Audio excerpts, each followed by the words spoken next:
আমার প্রশ্ন হলো, আল্লাহর আদম হাওয়াকে সৃষ্টি করার কি প্রয়োজন ছিল, অথবা এই বিশ্ব জগৎ এগুলো সৃষ্টি করে কি উপকার পাবেন? আমার দ্বিতীয় প্রশ্ন হলো, সবকিছুই কেউ সৃষ্টি করেছে, তাহলে ঈশ্বর তাকেও অবশ্যই কেউ সৃষ্টি করেছে। আল্লাহ শব্দটার অর্থ কি? ভাই 3টা প্রশ্ন করেছেন। প্রথম প্রশ্নটা, আল্লাহ কেন আদম হাওয়াকে সৃষ্টি করলেন, এই সৃষ্টি করার কারণটা কি? বিশ্বজগৎ সৃষ্টির কারণ কি? আল্লাহ সৃষ্টি করেছেন আদম আর হাওয়াকে, তারা দুজনে শান্তিতে থাকুন, যাতে করে মানুষ যাতে আসতে পারে। তারা আমাদের সবার পূর্বপুরুষ।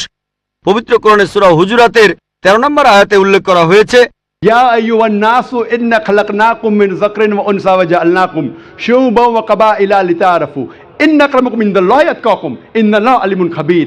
হে মানুষ জাতি, আমি তোমাদের সৃষ্টি করেছি এক পুরুষ ও এক নারী হতে, আর তোমাদের বিভক্ত করেছি বিভিন্ন জাতি আর গোত্রে, যেন তোমরা অন্যের সাথে পরিচিত হতে পারো। এই জন্য নয় যে অন্যকে ঘৃণা করবে। আর আল্লাহর কাছে অধিক মর্যাদার সম্পন্ন সেই ব্যক্তি যার আছে তাকওয়া। আল্লাহ যেটার মাধ্যমে মানুষের বিচার করেন, টাকা পয়সা নয়, গায়ের রং নয়, জাতি বা গোত্র নয়, ধর্মমত নয়, সেটা হলো তাকওয়া। সেটা হলো আল্লাহকে মানা, ন্যায়পরায়ণতা, ধার্মিকতা। তাহলে আদম আর হাওয়া আলাইহিস সালাম তারা আমাদের সবার পূর্বপুরুষ, আপনারও পূর্বপুরুষ, আমারও পূর্বপুরুষ, সব মানুষের। সেজন্য আপনাকে ভাই বলে ডেকেছি। ভাই, সব মানুষ ভাই ভাই। আল্লাহ বলেছেন ইয়া আইয়ুহান নাস, হে মানুষ জাতি। আর পবিত্র কোরআনে সূরা ইসরার 70 নম্বর আয়াতে উল্লেখ করা হয়েছে, ওয়া লাকাদ কাররামনা বানি আদামা।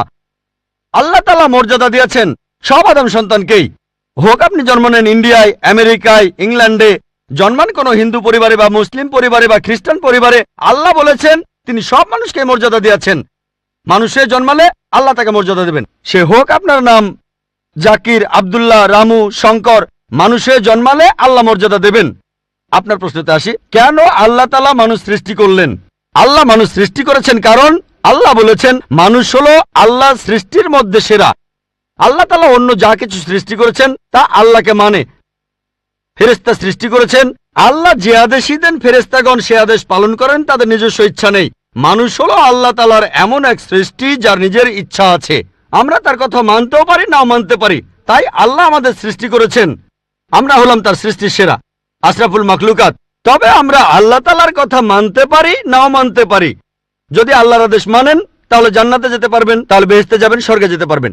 যদি আদেশ না মানেন তাহলে জাহান্নামে যাবেন, দোজখে যাবেন। তাহলে এই জীবনটা পরকালের জন্য পরীক্ষা। পবিত্র কোরআনে সূরা মুলকে 2 নম্বর আয়াতে উল্লেখ করা হয়েছে, আল্লাযী খালাকাল মাউতা ওয়া হায়াতা। আল্লাহ তাআলা সৃষ্টি করেছেন জীবন ও মৃত্যু তোমাদের পরীক্ষা করার জন্য। তাহলে এই জীবনটা হলো পরকালের জন্য পরীক্ষা। তাহলে আল্লাহ মানুষ সৃষ্টি করেছেন। আর আল্লাহ বলেছেন সূরা জারিয়াতের 56 নম্বর আয়াতে উল্লেখ করা হয়েছে, ওয়া মা খালাকতুল জিন্না